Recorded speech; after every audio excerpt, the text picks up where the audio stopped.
எந்த ஒரு கட்டத்திலையும் நம்ம மண்டையில தற்பெருமை மட்டும் ஏறிடவே கூடாது. அப்படி ஏறினா என்ன நடக்கும்? அதை தான் இன்றைய கதையில நம்ம பார்க்க போறோம். இன்னைக்கு 1 இல்ல 2 கதை உங்களுக்கு சொல்ல போறேன். ஒரு கதையில ஒரு வாலிபன் வருவான். அவன் மந்திரம் படிக்கணும்னு நினைப்பான், ரசவாதம் படிக்கணும்னு நினைப்பான். இன்னொரு கதையில ஒரு வீரர் வருவாரு.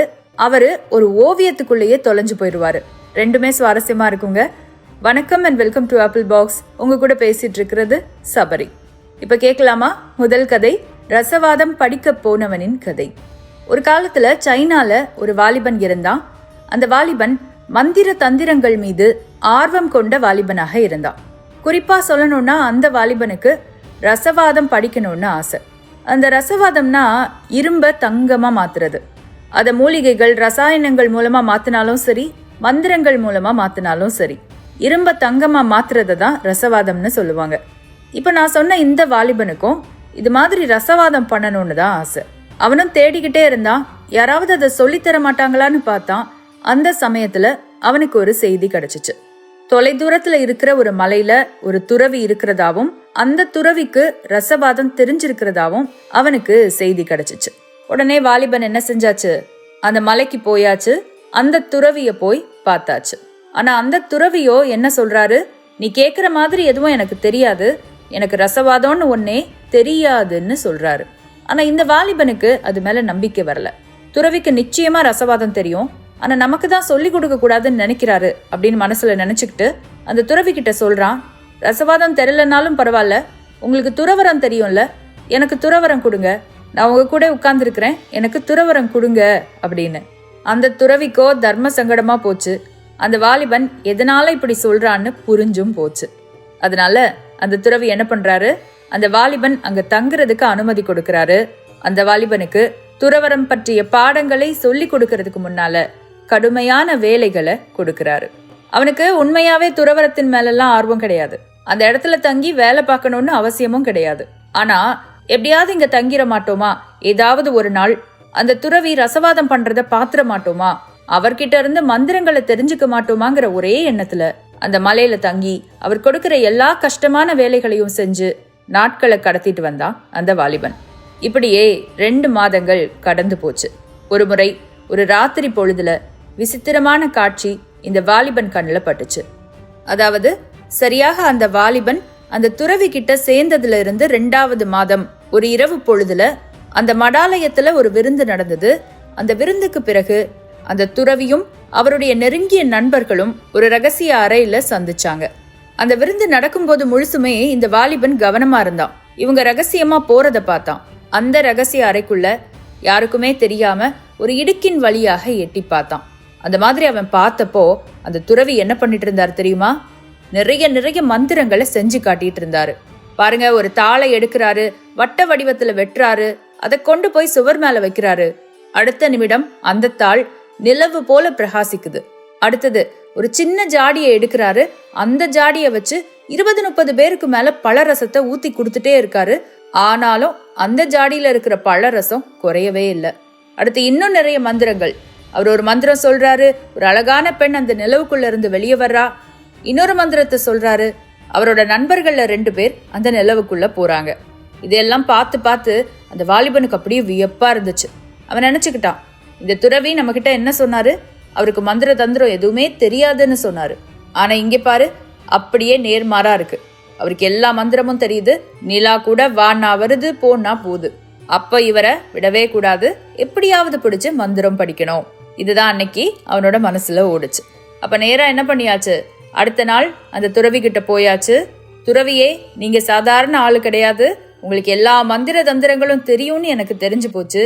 எனக்கு ஏதாவது ஒரு மந்திரத்தை சொல்லி கொடுங்க, குறிப்பா ரசவாதம் செய்யற மந்திரத்தை எனக்கு சொல்லி கொடுங்க அப்படின்னு கேட்கவும் செஞ்சாச்சு. ஆனா அந்த துறவி எதுக்குமே மசீரதா இல்ல. அவரை பொறுத்த வரைக்கும் தகுதியானவங்களுக்கு தான் தகுதியானது தெரியணும், அப்பதான் அவங்க அதை சரியா பயன்படுத்துவாங்க. ஒருவேளை தகுதி இல்லாத அவனுக்கு அந்த மந்திரத்தை சொல்லி கொடுத்தா என்ன ஆகும்? பேராசையால நிறைய விஷயங்களை மாத்தி வைப்பான். அதுவே பெரிய பிரச்சனையா மாறும். அதனால அவர் அவனுக்கு அந்த மந்திரத்தை சொல்லி கொடுக்கல. மாறா சொன்னாரு, இங்க பாருப்பா, அதெல்லாம் நீ படிக்கணும்னா இப்ப இங்க இருந்த பாரு 2 மாசம், இதுக்கு பதில் 10 வருஷம் இங்கேயே இருந்து இது மாதிரியே பல வேலைகள் பார்த்து அதுக்கப்புறம் தான் அந்த மந்திரத்தை படிக்க முடியும். 10வது வருஷம் முடியும் போது நான் உனக்கு ரசவாதம் சொல்லித்தர்றேன்னு.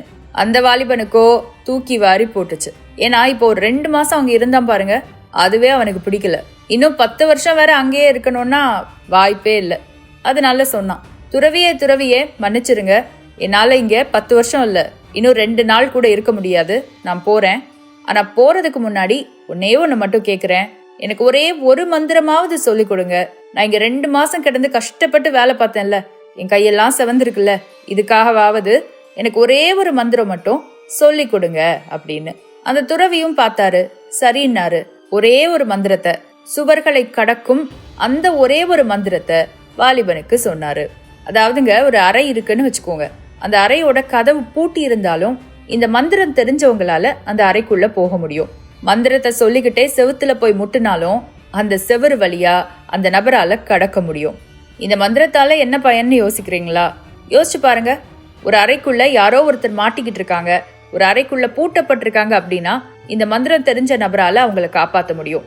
ஒரு அறைக்குள்ள பாலமா தங்க கட்டி வச்சிருந்தா கூட இந்த மந்திரம் தெரிஞ்சவங்களால போய் எடுத்துட்டு வர முடியும். மேலோட்டமா பார்த்தா தெரியாது, ஆனா இதுவும் பெரிய பயனுள்ள ஒரு மந்திரம் தான். அதனால அந்த மந்திரத்தை அந்த வாலிபனுக்கு சொல்லி கொடுத்துட்டு அந்த துறவி சொல்றாரு, இங்க பாருப்பா, தப்பான இடத்துல இந்த மந்திரத்தை பயன்படுத்திராத, மனித குலத்தின் நலனுக்காக மட்டும் பயன்படுத்து. அதுவும் மனசுல எந்த அழுக்கும் இல்லாம, எந்த தவறான எண்ணமும் இல்லாம இந்த மந்திரத்தை பயன்படுத்து. வாலிபனும் ஒத்துக்கிறான். ரொம்ப சந்தோஷமா அதை செயல்படுத்தி பாக்குறான். மந்திரம் பலிக்குது. அதை சொல்லிக்கிட்டே முட்டினாலும் ஒரு செவரை அவனால கடக்க முடியுது. அதனால வந்த வேலையும் முடிஞ்சு போச்சு. அப்புறம் என்ன, அங்கிருந்து நடைய கட்ட வேண்டியது தானே. வாலிபன் திரும்பியாச்சு. பல நாட்களுக்கு பிறகு மலையில இருந்து சொந்த வீட்டுக்கு வந்தாச்சு. ஆனா வந்ததுக்கு அப்புறம் அவனால சும்மாவே இருக்க முடியல. எப்படியாவது மந்திரத்தை செய்யணும், யார்கிட்டயாவது பெருமை காட்டணும்னு தோணிக்கிட்டே இருக்கு. அதனால என்ன பண்ணியாச்சு, அதை செஞ்சு காட்டிடலான்னு முடிவு பண்ணியாச்சு. அதை செஞ்சு காட்டுறதுக்காகவே ஒரு பெரிய விருந்துக்கு ஏற்பாடும் செஞ்சாச்சு. இப்ப அந்த விருந்து நடக்கும்போது அந்த மந்திரத்தை அவன் செயல்படுத்தி காட்டணும், அவ்வளவுதான். அவன் மனசு பூரா பூரிப்பு. அதை செஞ்சு காட்டின பிறகு அந்த ஊர் மொத்தமும் அவனை எப்படி பெருமையா பார்க்க போகுதுங்கிற நினைப்பு. அங்க இருக்கிற யாரும் தனக்கு நிகர் இல்லை, அங்க இருக்கிற யாருக்கும் தனக்கு தெரிஞ்ச விஷயம் தெரிய போறதில்ல அப்படிங்கிற அகந்தை. அந்த நினைப்போட அந்த அகந்தையோட அந்த மந்திரத்தை சொல்லிக்கிட்டே வேகமா ஓடி ஒரு செவரு மேல மோதிரம் பாருங்க. அந்த செவரு என்ன செய்யல, அவனை கடக்க அனுமதிக்கல. செவரு மேல மோதி தலை செவந்து வீங்குனதுதான் மிச்சம். அதை விட அவன் அந்த மாதிரி நிக்கும் போது அந்த மொத்த ஊரும் அவனை ஒரு பார்வை பார்த்துச்சு பாருங்க. அவனால அதை வாழ்க்கைக்கும் மறக்க முடியாது.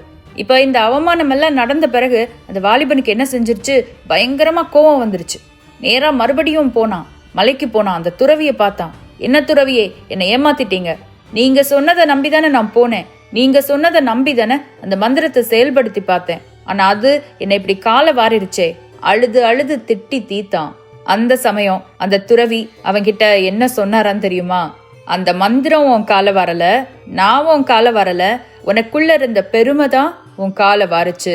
அந்த ஒரு மந்திரம் தெரிஞ்சதுமே அதை மற்றவங்களோட நல்லதுக்கு பயன்படுத்துவோமேன்னு இல்லாம ஊர் முழுக்க பெருமை காட்டணும்னு நினைச்ச பாரு, அந்த எண்ணம் தான் உன் காலை வாரிச்சு அப்படின்னு. ஆமாங்க, நிறைய நேரங்கள்ல இந்த பெருமை, தற்பெருமை, அகந்தை இதெல்லாம் பிரச்சனைக்கு தான் வழிவகுக்கும். நமக்கு கொடுக்கப்படுற அறிவானாலும் சரி, பணமானாலும் சரி, எதுவானாலும் சரி, நம்ம சந்தோஷமா வாழ்றதுக்கும் நிறைய பேருக்கு உதவி செய்யறதுக்கும் தானே ஒழிய நிச்சயமா எல்லார்கிட்டையும் போய் வேடிக்கை காட்டுறதுக்கு கிடையாது. அதை இந்த கதை உங்களுக்கு உணர்த்திருக்கும்னு நினைக்கிறேன். இனி அடுத்த கதை, ஓவியத்துக்குள் நுழைந்த ஒரு மேதையின் கதை பார்க்கலாமா? ரொம்ப காலத்துக்கு முன்னால சைனால கிங் சாம்ராஜ்யம் அப்படின்னு ஒரு சாம்ராஜ்யம் இருந்துச்சு. அந்த சாம்ராஜ்யத்துல ஜூ அப்படின்னு ஒரு மேதை வாழ்ந்து வந்தாரு. அந்த ஜூன்றவரு இருக்கிறதுலயே ரொம்ப புத்திசாலி. அந்த ஊர்ல இருக்கிறதுலயே புத்திசாலி, பலசாலி. அவர் மாதிரி அந்தஸ்து யாருக்கும் கிடையாதுன்னு வச்சுக்கோங்க. இப்படிப்பட்ட ஜூ ஒரு நாள் ஒரு ஆலயத்துக்கு போறாரு.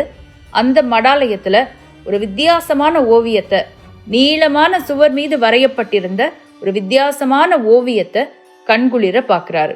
அந்த ஓவியம் எப்படிப்பட்டது அப்படின்னா, ஒரு பெரிய சொர்க்கத்தை கண்ணு முன்னாடி காட்டுற ஓவியம். நிறைய வித்தியாசமான மரங்கள், வித்தியாசமான இடங்கள், வெள்ளி வீழ்வது போன்ற அருவிகள், ஆங்காங்கே சொர்க்கத்தின் அழகிகள். இந்த உலகத்துல வாழக்கூடிய யாரானாலும் ஒரு நாளாவது அந்த இடத்துல வாழணும்னு நினைக்கிற அளவுக்கு அந்த ஓவியம் அவ்வளோ அழகா இருக்கு.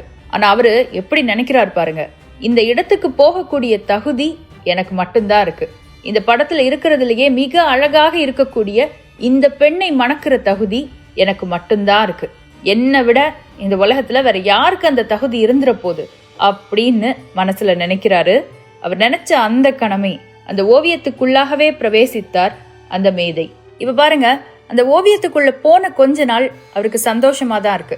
நினைச்ச மாதிரியே அந்த இடங்கள் இருக்கு, நினைச்ச மாதிரியே அந்த அழகிகள் இருக்காங்க. எந்த பெண்ணை அவர் திருமணம் செஞ்சுக்க ஆசைப்பட்டாரோ அந்த பெண் அவரை திருமணம் செஞ்சுக்கிறா. எல்லாமே நல்லாதான் இருக்கு. ஆனா சில நாட்களுக்கு பிறகு அந்த இடத்துக்கு ஒரு காவலர் வராரு. அந்த காவலர் தான் அந்த சொர்க்கத்துல யார் யார் எங்கெங்க இருக்கணும், யார் யாருடைய இடம் எது எதுன்னு தீர்மானம் செய்யறாரு. அந்த வகையில இந்த மேதைக்கு, பூலோகத்தில் எல்லா மரியாதைகளோடும் வாழ்ந்த அந்த மேதைக்கு அவமானம் கிடைச்சிச்சா மரியாதை கிடைச்சிச்சான்னு பார்த்தா அவமானம் தான் கிடைச்சிச்சு. பூலோகத்துல எதையெல்லாம் அவர் மேதாவித்தனம்னு நினைச்சாரோ, எதையெல்லாம் புத்திசாலித்தனம், எதையெல்லாம் பெருமைன்னு நினைச்சாரோ, அது எதையுமே அந்த காவலர் மதிக்கவே இல்லை. அவர் அந்த ஓவியத்தை பார்க்கும்போது என்ன நினைச்சாரு, இது மாதிரி இடத்துல வாழ்றதுக்கு நம்ம தான் தகுதியுள்ள ஆள்னு நினைச்சாரு இல்ல. அந்த நினைப்பு இப்ப அவர் மனசுல தகடு கூட இல்லை. அடுத்து அவர் மனசு என்ன யோசிச்சுதான், நம்ம இப்படி உள்ள வந்து மாட்டிக்கிட்டோமே, எப்படா வெளியே வருவோன்னு தவிக்கிற நிலைக்கு தள்ளப்பட்டுச்சான். இப்படி இருக்கும்போது அடுத்து என்ன நடக்குது பாருங்க. அவருடைய வேலையால் அந்த ஓவியத்தை பார்க்கறான்.